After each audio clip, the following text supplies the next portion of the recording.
faut donc toujours essayer de rester juste à la limite en dessous de ce seuil. Et on était dans la partie difficile de Marie-Blanque ici, puisque nous sommes déjà à 1 km du sommet. Donc on vient de passer 1 km à 11,5% de moyenne. Alors qu'on nous annonce d'autres coureurs en difficulté. McEwen, Langella, Sébastien Hinault, Bäckstedt, Guédon.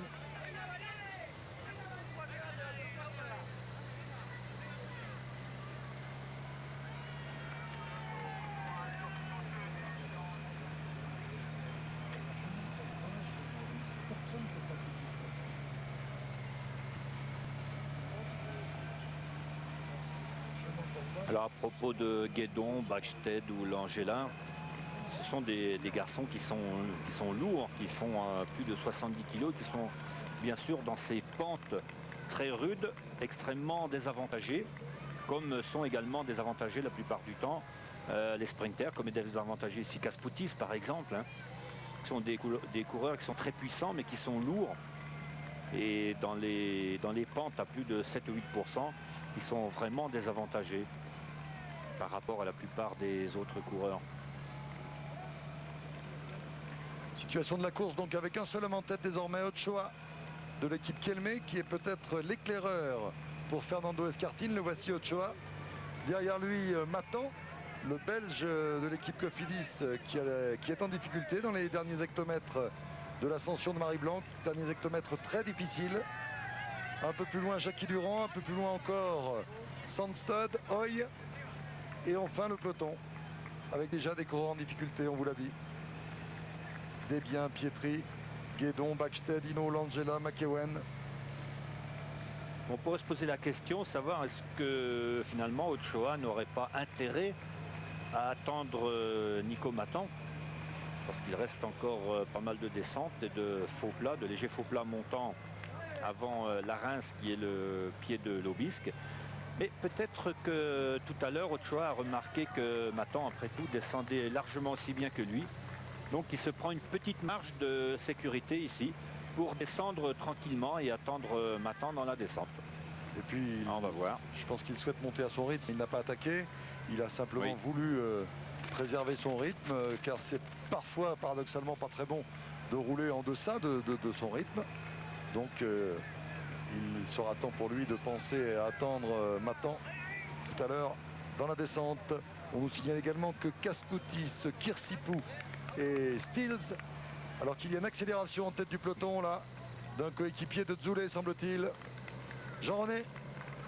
Oui, effectivement, Patrick. Il y a une accélération d'un coéquipier d'Alex Zoulet, d'un coureur de l'équipe Banesto. L'équipe Banesto qui, en fait, n'a pas quitté les premières places de ce peloton depuis le moment où nous approchions du panneau indiquant 9 km d'ascension pour le col de la Marie-Blanque. Alors, nous étions, il y a quelques instants, bien positionnés devant ce peloton et l'on a pu constater les bonnes places occupées par Richard Virenque, par Jan Ullrich, par Michael Bogert. Lance Armstrong était un peu plus en retrait. Lance Armstrong autour de la 15e place et Marco Pantani sur la droite de la route environ au 22, 23e rang. Et on a vu pour l'instant Richard de venir juste derrière le corps. On vous perd, Jean-René, on vous perd.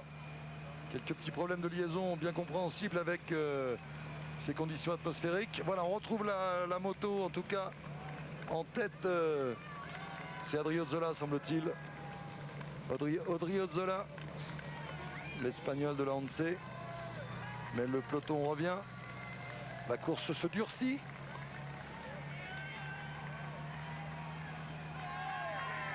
Voilà le passage au sommet. On va pouvoir déclencher nos chronomètres. Ochoa, qui va prendre un journal pour le placer sous son maillot et éviter le refroidissement dans la descente. Ouais, il va, comme le disait Bernard tout à l'heure, sagement attendre Matan, semble-t-il.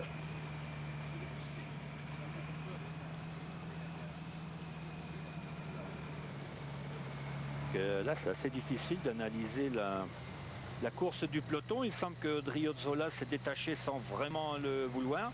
Il voulait imprimer une allure rapide au peloton et comme il n'avait pas d'équipier Banesto dans la roue, eh bien les autres coureurs n'ont pas suivi. fait qu'il se retrouve 50 mètres devant le peloton, là sans trop savoir que faire. En voilà un qui revient à sa hauteur, un coéquipier de Lance Armstrong, semble-t-il. À moins qu'il s'agisse de Lance lui-même. Non. C'est un Kelmé, c'est un Kelmé avec une veste. Oui. C'est un Kelmé en effet. Mais ça y est. Course d'équipe là des équipiers de Zoulet. Un autre Banesto s'était lancé. Il est bien parti celui-là. On parlait tout à l'heure de l'équipe Banesto, des grimpeurs Zoulet et Jiménez, mais c'est vrai qu'il ne faut pas oublier non plus Piepioli. Hein. Que l'on vient d'entendre en interview. Alors c'est vrai qu'avec ses lunettes, ses casques et ses imperméables, ça va pas être très facile de repérer les coureurs qui attaquent. En plus les visages marqués par la boue, on a expliqué tout à l'heure, hein, la boue qui remonte des roues. Mancebo ou Piepioli, mais peut-être Mancebo. Le très jeune coureur de l'équipe Banesto, dont le rôle justement est d'être le dynamiteur dans la montagne. Il y a une indication au moins, hein, c'est que cette équipe Banesto veut lancer la course de loin. Apparemment, c'est la seule équipe. Il s'agit de Mancebo, le dossard numéro 16.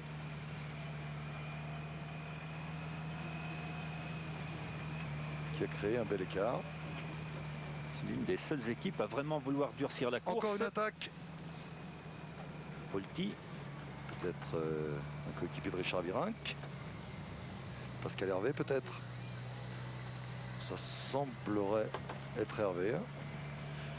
On les reconnaît à l'allure cette fois-ci. Comme ça, oui, je crois que c'est Hervé. C'est intéressant tout ça.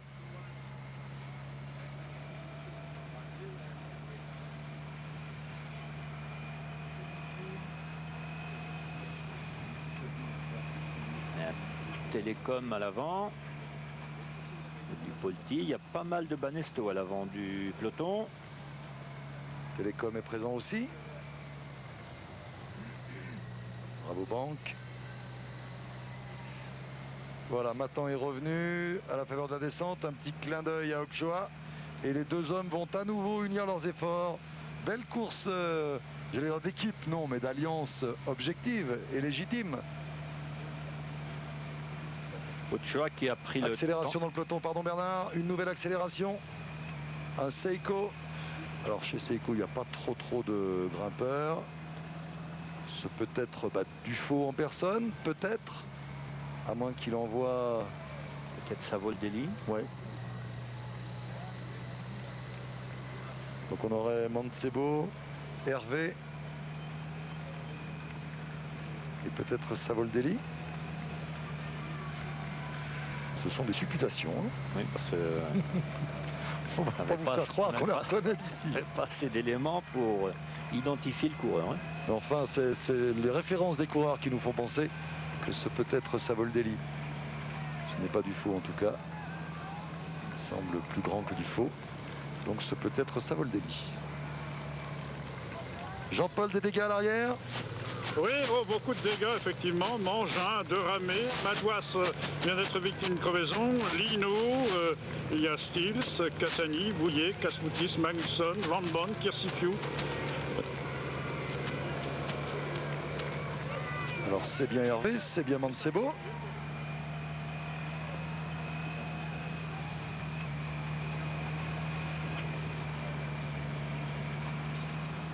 De plus en plus de difficultés à obtenir un signal correct de la course.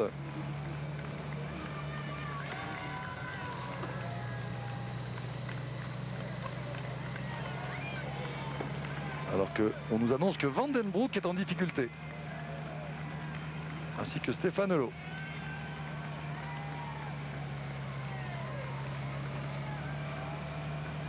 Jean-Paul? À ses côtés, là, Vandenbroek vient d'être lâché du peloton et il se trouve en compagnie de bien d'hommes, bien d'autres coureurs qui viennent d'être aussi eux lâchés du peloton. Il y a une trentaine de coureurs qui se trouvent là maintenant lâchés donc du peloton. Et à quelques mètres d'eux se trouve Frank Vandenbroek. Donc nous remontons ce peloton. Il y a là Xavier Jean, il y a Stéphane Hulot aussi. Il y a Morin, il y a Pascal Chanteur. Qui Il y a également cette descente. Wetzel. Nous remontons